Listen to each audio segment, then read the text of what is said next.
30তম ঢাকা আন্তর্জাতিক বাণিজ্য মেলা শুরু হচ্ছে ৩ জানুয়ারি। শেষ হয়েছে অধিকাংশ স্টল বরাদ্দের কাজ। তবে এ মেলা কতটা আন্তর্জাতিক সেই বিতর্ক যেন পিছু ছাড়ছে না। অর্থনীতিবিদরা বলছেন, বেরিয়ে আসতে হবে গতানুগতিক মেলার আয়োজন থেকে। সুফল পেতে আন্তর্জাতিক শর্ত মেনে মেলার আয়োজনের পরামর্শও তাদের। বরাবরের মতো এবারও মেলা হচ্ছে নারায়ণগঞ্জের রূপগঞ্জে।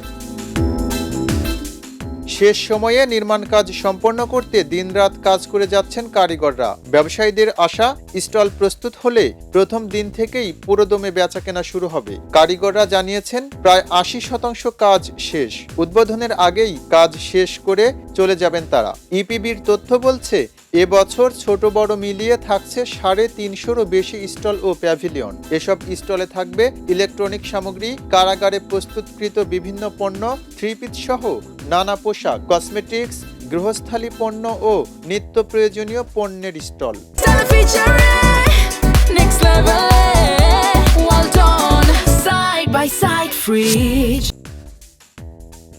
তবে এ মেলা ঘিরে যেন বিতর্কের শেষ নেই। নামে আন্তর্জাতিক হলেও এ মেলা সয়লাভ থাকে নিম্নমানের পণ্যে। যেসব পণ্য গুলিস্তানের ফুটপাত বা রাজধানীর চকবাজারে সহজেই মেলে, সেসব পণ্যের অধিকাংশই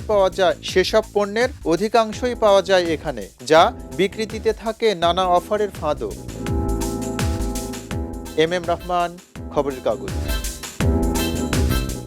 খবরের কাগজ, নিখাত, নির্ভীক, নিরপেক্ষ।